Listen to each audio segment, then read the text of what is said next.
ਝੂਠੇ ਕੀਤੇ ਕੌਲ ਕਰਾਰ, ਬੇੜਾ ਅਜੇ ਨ ਕੀਤਾ ਪਾਰ। ਝੂਠੇ ਕੀਤੇ ਕੌਲ ਕਰਾਰ, ਬੇੜਾ ਅਜੇ ਨ ਕੀਤਾ ਪਾਰ। ਸਾਨੂੰ ਛੱਡਿਆ ਵਿੱਚ ਮਝਧਾਰ, ਕਿਸ ਬਿਦ ਪਾਰ ਲਗਾਵੇਂਗਾ। ਸਾਨੂੰ ਛੱਡਿਆ ਵਿੱਚ ਮਝਧਾਰ, ਕਿਸ ਬਿਦ ਪਾਰ ਲਗਾਵੇਂਗਾ।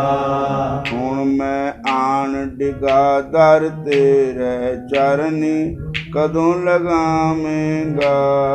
ਹੁਣ ਮੈਂ ਆਣ ਡਿਗਾ ਦਰ ਤੇਰੇ ਚਰਨੀ, ਕਦੋਂ ਲਗਾਵੇਂਗਾ। ਤੇਰੇ ਪ੍ਰੇਮ ਅੰਦਰ ਮੈਂ ਚੀਕਾਂ, ਮੈਨੂੰ ਲੋਕੀ ਲਾਂਦੇ ਲੀਕਾਂ। ਤੇਰੇ ਪ੍ਰੇਮ ਅੰਦਰ ਮੈਂ ਚੀਕਾਂ, ਮੈਨੂੰ ਲੋਕੀ ਲਾਂਦੇ ਲੀਕਾਂ। ਮੈਨੂੰ ਤੇਰੀਆਂ ਰਹਿਣ ਉਡੀਕਾਂ, ਕਿਹੜੇ ਵੇਲੇ ਆਵੇਂਗਾ। ਮੈਨੂੰ ਤੇਰੀਆਂ ਰਹਿਣ ਉਡੀਕਾਂ, ਕਿਹੜੇ ਵੇਲੇ ਆਵੇਂਗਾ। ਹੁਣ ਮੈਂ ਫੜਿਆ ਪੀਤਾੰਬਰ ਤੇਰਾ, ਨਸ ਕੇ ਕਿੱਥੇ ਜਾਵੇਂਗਾ। ਹੁਣ ਮੈਂ ਫੜਿਆ ਪੀਤਾੰਬਰ ਤੇਰਾ, ਨਸ ਕੇ ਕਿੱਥੇ ਜਾਵੇਂਗਾ। ਹੁਣ ਮੈਂ ਆਣ ਡਿਗਾ ਦਰ ਤੇਰੇ ਚਰਨੀ, ਕਦੋਂ ਲਗਾਵੇਂਗਾ। ਹੁਣ ਮੈਂ ਆਣ ਡਿਗਾ ਦਰ ਤੇਰੇ ਚਰਨੀ, ਕਦੋਂ ਲਗਾਵੇਂਗਾ।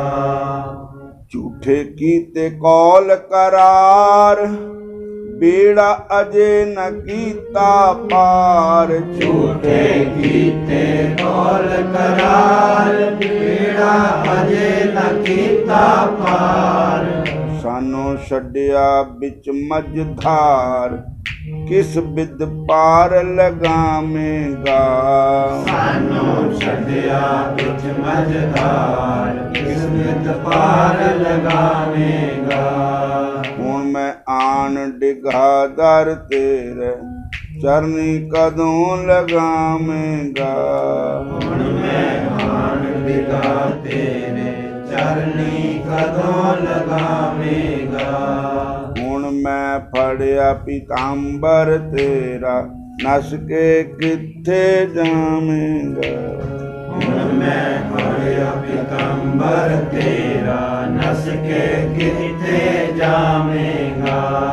ਹੁਣ ਮੈਂ ਆਣ ਡਿਗਾ ਦਰ ਤੇਰੇ ਚਰਨੀ, ਕਦੋਂ ਲਗਾਵੇਂਗਾ। ਹੁਣ ਮੈਂ ਆਣ ਡਿਗਾ ਦਰ ਤੇਰੇ ਚਰਨੀ, ਕਦੋਂ ਲਗਾਵੇਂਗਾ।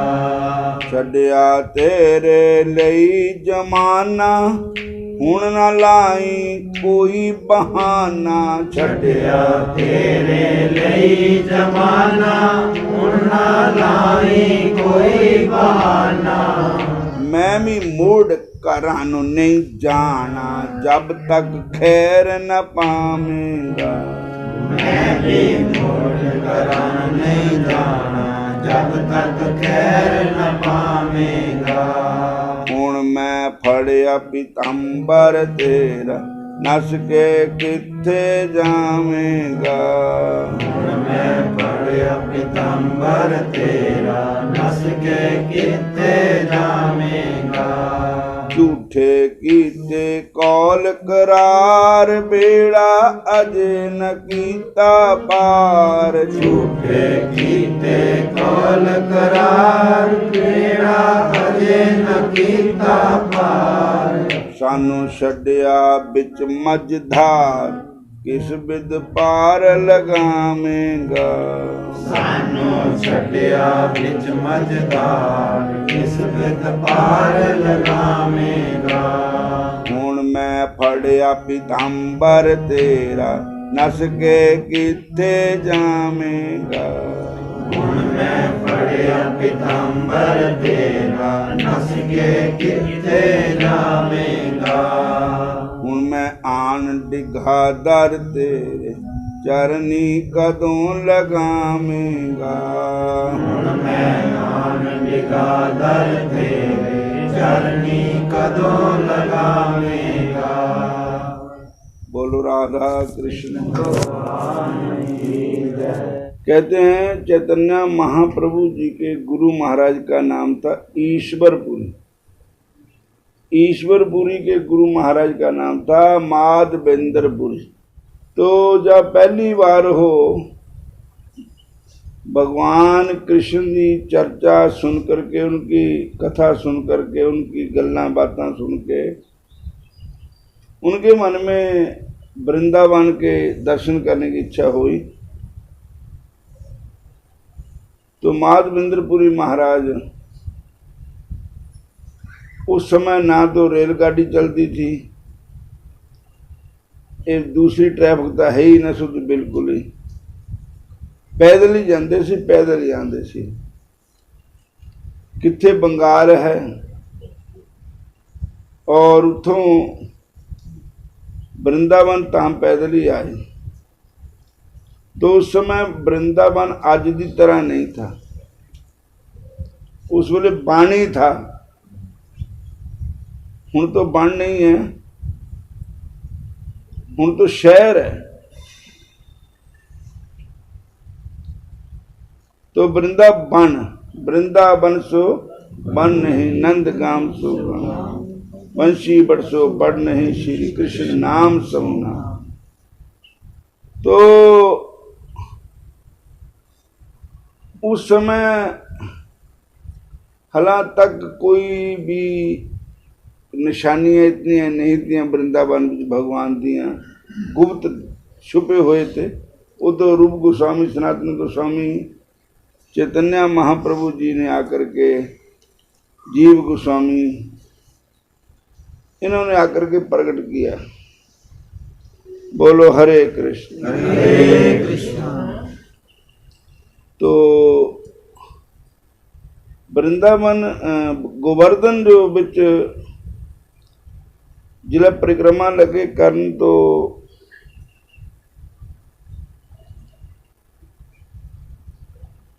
एक जगह थक के बैठ गए। तो माधवेंद्रपुरी अन्न नहीं खाते थे, अन्न त्यागया होया था, केवल दूध।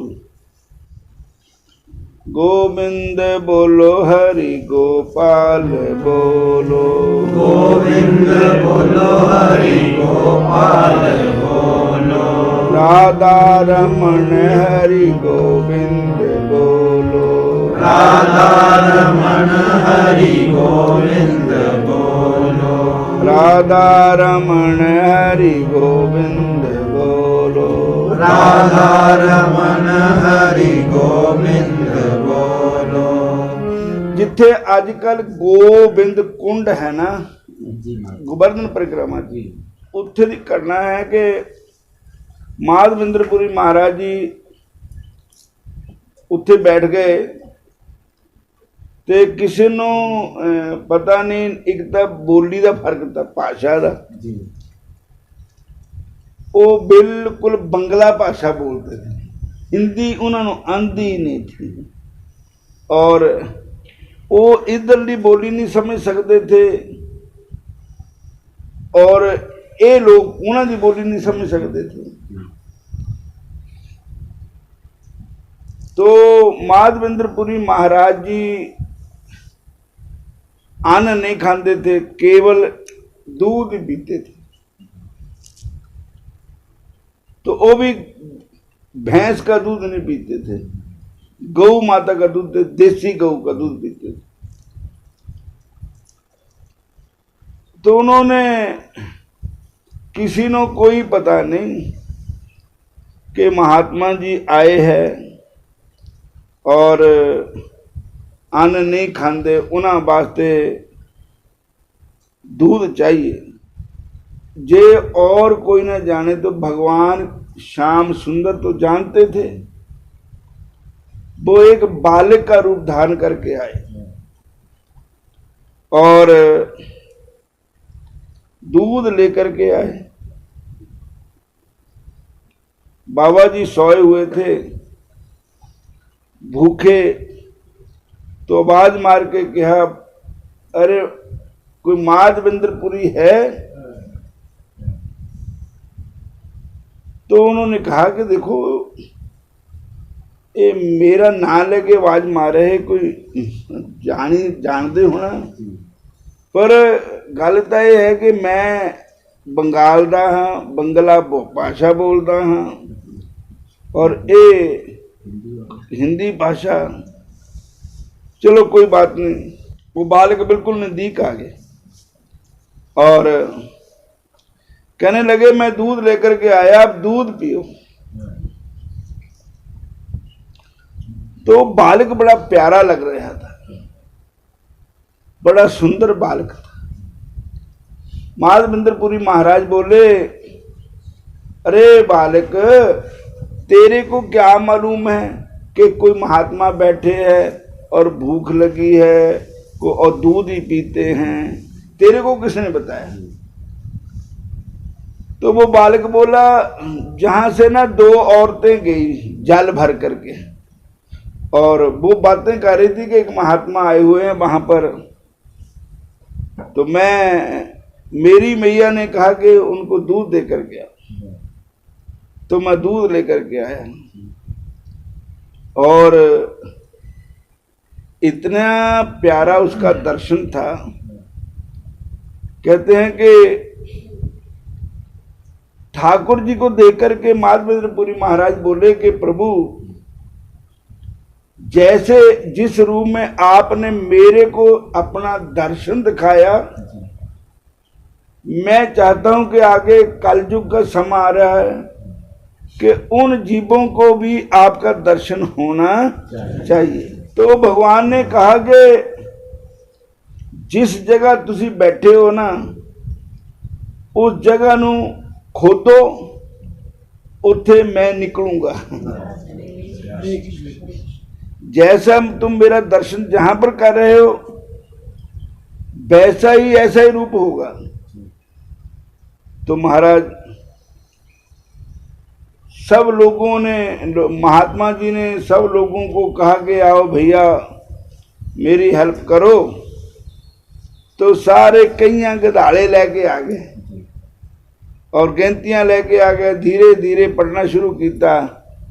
आखिर वो जगह आ गई जहां ठाकुर जी विराजमान थे। महाराज जिस तरह के दर्शन माधवेंद्रपुरी ने साक्षात हुए, उसी तरह दर्शन ठाकुर जी के हुए।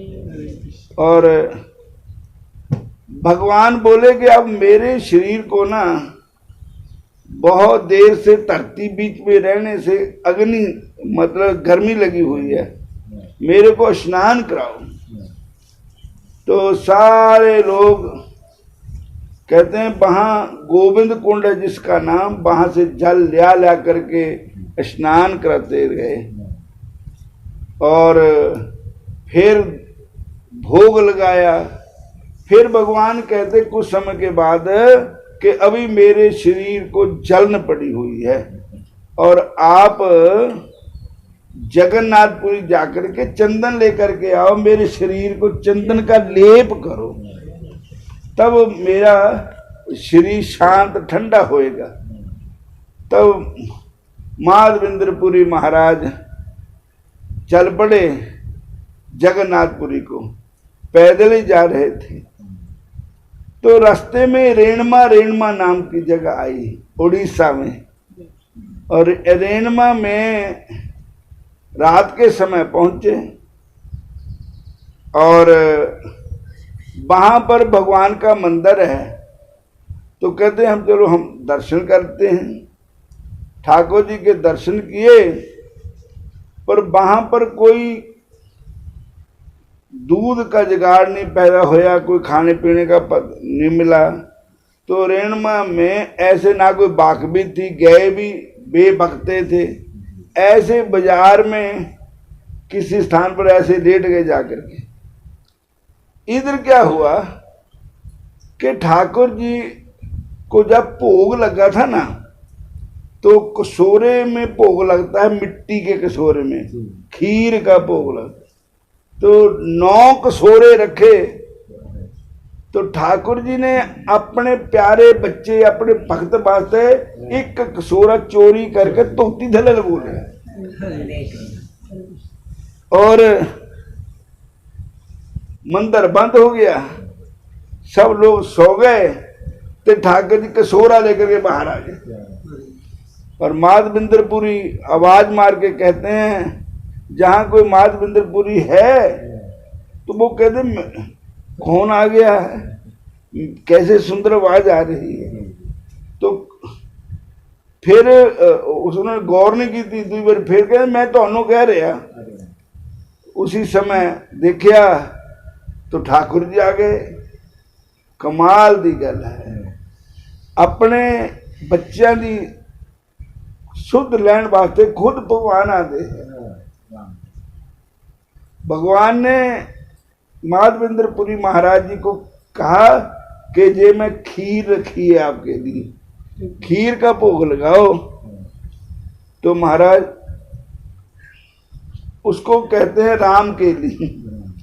इतनी सुंदर खीर, इतना उसमें स्वाद था कि उसने माधविंद्रपुरी ने कहा कि ये जड़िया खीर तो मैं खा लेनी, बट जेडे ठीक कर वो भी खा लेने मैं, क्योंकि इन्हों मेरे भगवान का हाथ लग्या होया है, इहदे विच मेरे भगवान का प्रसाद है। और कहते उन्होंने रोज ही ठीकरी खानी शुरू कर दी, रगड़ रगड़ के। इस तरह जगन्नाथपुरी पहुंचे और अक्षय तीज आ गई। चंदन लेकर के आए जगन्नाथ जी से, रेणुमा वापस फिर दोबारा आए। तो वहां सपना हुआ कि अब तुम इतनी जल्दी वृंदावन तो नहीं पहुंच सकते, ये जो रेणुमा में मेरा मंदिर है, मैं विराजमान हूं, इतने चंदन दे दो, पुजारी को लगा दूंगा, लगाओगे जहां पहुंच जाएगा वृंदावन। तब जब उन्होंने चंदन लगाया, पुजारियों को कहा, पहले तो पुजारी भी हैरान हो गए कि ऐसा केड़ा भगत भगवान का आ गया कि जिन्हों भगवान टोलते फिर दे बाजार बाजार कसोरा लेकर के कि कोई खीर दो, खीर ले लो।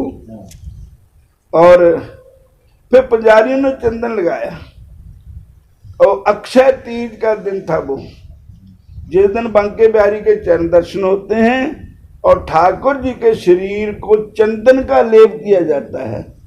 आज भी वो दिन उसी प्रकार मनाया जाता है, ठाकुर जी के शरीर को चंदन लगाते हैं। और चंदन उधर सपना हुआ, पुजारी ने रात को तो अच्छा ठाकुर जी को देखा, जब सवेर को देखे तो सारे शरीर को चंदन ही चंदन लगा हुआ। तो माधविंद्रपुरी महाराज जी ऐसे प्रेमी ठाकुर जी के लाडले, और जिन्होंने फिर उस ठाकुर जी का नाम श्रीनाथ से रखा हुआ, उनका नाम गोपाल, जो श्रीनाथ द्वारा आज भी है। श्रीनाथ द्वारा राजस्थान जिला उदयपुर में है, और वहाँ पर वल्लभ संप्रदाय के द्वारा ठाकुर जी की पूजा होती है। और बहुत ही प्यार से, लाड से श्रीनाथ जी के दर्शन भक्त करते हैं। और ठाकुर जी जो है ना, वो ऐसे के सानों तो अपनी अपनी है, ठाकुर जी ने सारे दी। और वो देखते हैं कि मेरे इस राज में कोई भूखा न सोए, जो भी जैसा है। और ठाकुर जी सबकी रक्षा करते हैं, ठाकुर जी सबके रखवाले हैं। और हमें अपने ठाकुर जी पर पूर्ण विश्वास करना चाहिए, और ठाकुर जी का सिमरन, ठाकुर जी का भजन जितना होए उतना ज़्यादा से ज़्यादा करना।